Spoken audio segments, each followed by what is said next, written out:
दोस्तों आज की जो वीडियो है वो थोड़ी सी डिफरेंट होने वाली है क्योंकि हम यहाँ पर डायरेक्टली शेयर मार्केट के बारे में तो नहीं, लेकिन हाँ, आपकी जेब के बारे में बात ज़रूर करने वाले हैं।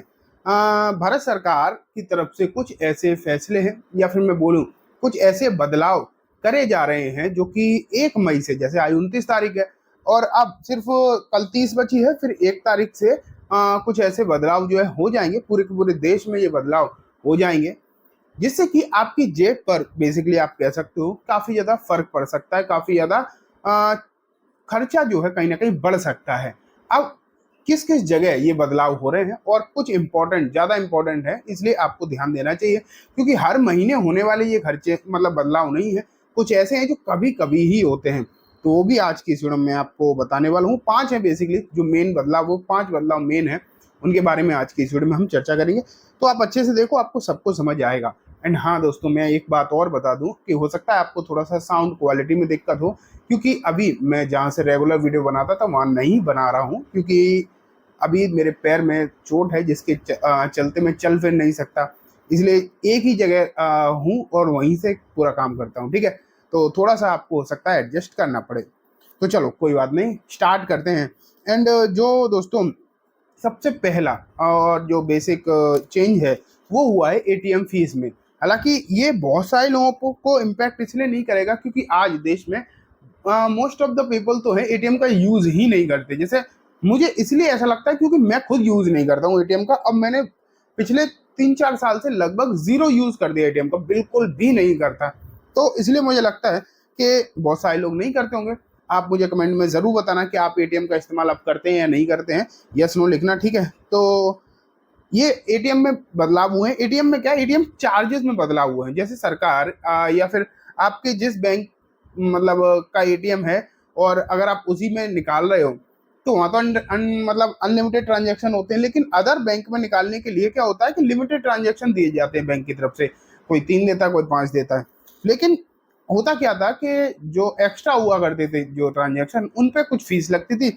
पहले ये फीस 17 रुपये लगा करती थी, अब ये बढ़ाकर 19 रुपये कर दी है। अब आप सोच रहे हो कि 2 रुपये ही तो फर्क पड़ रहा है, तो भले ही आपके लिए 2 रुपये का फर्क हो, लेकिन जब ये बैंक के नजरिए से देखोगे ना तो ये लाखों रुपए का फर्क में बदलेगा क्योंकि उनके बहुत सारे कस्टमर्स ऐसे होंगे जो यूज कर रहे हैं एटीएम, जो अदर बैंक के एटीएम से पैसा भी निकालते होंगे और जो महीने में 5 से ज्यादा भी निकालते होंगे। तो ओवरऑल भले ही यहाँ पर 2 रुपए का बदलाव हुआ है और हो सकता है आप में से बहुत सारे लोग यूज ही नहीं करते हो, तो उनके लिए तो ये खबर कोई काम की भी नहीं होगी।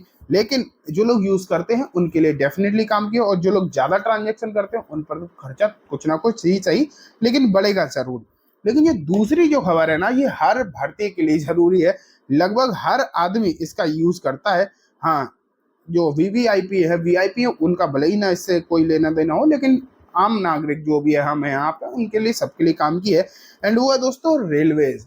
रेलवेज के नियमों में कुछ ऐसे बदलाव होने वाले हैं जो बहुत ज्यादा इम्पैक्ट करेंगे, स्पेशली किसे, जैसे कि जब हम टिकट कराते हैं और हमारी टिकट वेटिंग में आ जाती है, कंफर्म नहीं हो पाती, तो क्या होता है, लोग क्या करते हैं कि वेटिंग टिकट वाले भी चले ही जाते हैं। लेकिन अब क्या कर दिया है कि सिर्फ और सिर्फ ये रूल स्ट्रिक्टली लागू कर दिया जाएगा। सिर्फ और सिर्फ रिजर्वेशन वाले लोग ही, एसी में तो वैसे भी नहीं बैठ रहे थे वेटिंग वाले, और स्लीपर में भी नॉट अलाउड कर दिया है। स्लीपर एंड मतलब जो आप कह सकते हो एसी, किसी में भी नहीं जा सकते जिनकी वेटिंग टिकट है। वो सिर्फ और सिर्फ उस वेटिंग टिकट को सिर्फ और सिर्फ जनरल की तरह कंसिडर किया जाएगा। ऑनलाइन वेटिंग टिकट तो वैसे भी कैंसिल हो जाती है उसके। अब यहाँ पर उसकी बात नहीं हो रही फिलहाल, ये बात हो रही है जो आप विंडो टिकट लेते हो, जो विंडो टिकट ली जाती थी। एंड अगर वो टिकट कंफर्म नहीं होती थी तब भी क्या होता था ना, उस टिकट के सारे आप स्लीपर में जा सकते थे और वैसे एसी में भी जा सकते थे। अगर आपकी एसी वेटिंग टिकट थी विंडो वाली, तो वहां पर आपको ना खड़े रहने में कोई मना नहीं कर सकता था, अगर सीट मिल जाए तो और अच्छी बात है। लेकिन अब स्ट्रिक्टली नो है, चाहे वो टिकट विंडो की हो। ऑनलाइन वाले तो अपने आप ही कैंसिल हो जाती है। तो ये कहीं ना कहीं कुछ लोगों के लिए समस्या बन सकता है।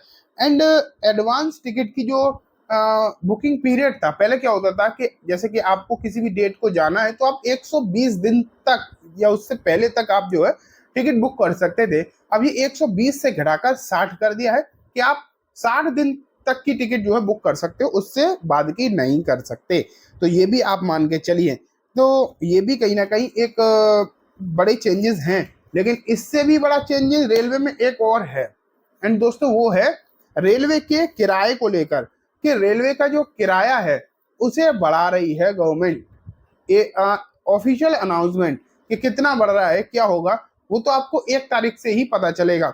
लेकिन इस बार इस बात के पूरे पूरे चांसेस हैं कि रेलवे के जो किराया है वो बढ़ेगा, साथ में जो कैंसिलेशन फीस है, जो कैंसिलेशन चार्जेस होते हैं, जब आप टिकट अपनी कैंसिल कराने जाते हो, वो भी बढ़ेगा, रिफंड चार्जेस बढ़ेंगे। तो ओवरऑल रेलवे अब थोड़ी सी और महंगी होती हुई कहीं ना कहीं देखने को मिलेगी। एंड इसका जो प्रभाव है वो लगभग लगभग हर भारतीय को पड़ता हुआ दिखाई देगा। 99% भारतीयों को तो पड़ेगा ही, आप ये मानकर चल सकते हैं। तो ये एक मेजर चेंज है, इसकी तरफ आपको ध्यान देना चाहिए। हालांकि आप कर तो कुछ नहीं पाओगे, मैं क्या कर पाऊंगा, आप क्या कर पाओगे, लेकिन मालूम तो रहना ही चाहिए कि रेलवे अब महंगी हो रही है। ठीक है, नेक्स्ट है सरकार आरआरबी योजना लागू करना वाली है भारत के कुछ राज्यों में, उत्तर भारतीय राज्यों में स्पेशली। इनमें क्या होगा कि जो ग्रामीण बैंक होती हैं, जो क्षेत्रीय बैंक होती है, उन सबको मर्ज कर दिया जाएगा, उन्हें बनाकर मतलब मिलाकर एक बैंक कर दिया जाएगा। तो जिन लोगों का खाता जो ग्रामीण बैंक होती है, जो क्षेत्रीय बैंक होती है, उनमें अगर है तो उन्हें इस बात का फर्क पड़ेगा। हालांकि ये बात तो ठीक है कि उन्होंने मर्ज कर देंगे, लेकिन ये सर्विसेज का क्या होगा, क्या वो सर्विसेज पहले की तरह रहेंगी, सपोर्टिव रहेंगी या नहीं रहेंगी, ये सरकार को कहीं ना कहीं इस बारे में सोचना पड़ेगा। एंड अब जो लास्ट एंड मोस्ट इम्पॉर्टेंट मतलब न्यूज या अपडेट जो लगभग 100% लोगों के यहाँ यूज होता है, एंड हर महीने लगभग आप ये मान के चलिए हर महीने 1.5 महीने में चाहिए ही चाहिए, एंड वो है gas cylinder, LPG cylinder. Chances हैं कि एलपीजी सिलेंडर के रेट भी इस बार बढ़ते हुए देखने को मिलेंगे। पिछली बार भी 50 रुपए पर सिलेंडर रेट तो बढ़े ही थे, एंड इस बार भी जो चांसेस हैं वो पूरे पूरे आप ये मान के चलिए कि 1000 रुपए के ऊपर का सिलेंडर इस बार निकलता हुआ आपको देखने को मिल सकता है। तो सिलेंडर के रेट बढ़ने वाले हैं। एंड जो होम मतलब जो 14-15 किलो वाला आता है वो, और जो बड़ा वाला होता है उस पर भी रेट बढ़ सकते हैं। उस पर बड़े तो उस पर तो खैर 100-200 रुपए भी बढ़ सकते हैं, लेकिन इस पर शायद 50 रुपए बढ़ेंगे, जो कि 1000 रुपए की कैपिंग को अब निकाल देगा, ये ऊपर आने वाला है। तो ओवरऑल आप ये मान के चलिए कि कुछ चेंजेस हैं। चेंजेस में एक भी चेंज ऐसा नहीं जो हमारे फायदे का हो, लगभग लगभग सब नुकसान के ही है। कहीं ना कहीं हमारी जेब, हमारी पॉकेट पर असर पड़ेगा ही पड़ेगा, ये आप मानकर चल सकते हैं। तो ठीक है, जो भी है एग्जैक्ट चीजें हमने आपको बता दी। आप मुझे बताना कि आप इनके बारे में क्या सोचते हो, कौन सी चीज से आपको सबसे ज्यादा इम्पैक्ट हो सकता है। एंड एटीएम वाला सवाल आप भूलना मत, उसे जरूर बताना। तो चलो आज की वीडियो में इतना ही। वीडियो पसंद आई तो लाइक जरूर करना, और इस तरीके की वीडियोज अगर आप और चाहते हो तो कमेंट में मुझे लिखना, जिससे कि मैं और अपडेट वाली वीडियो भी आपके लिए लेकर आऊँ। Thank you.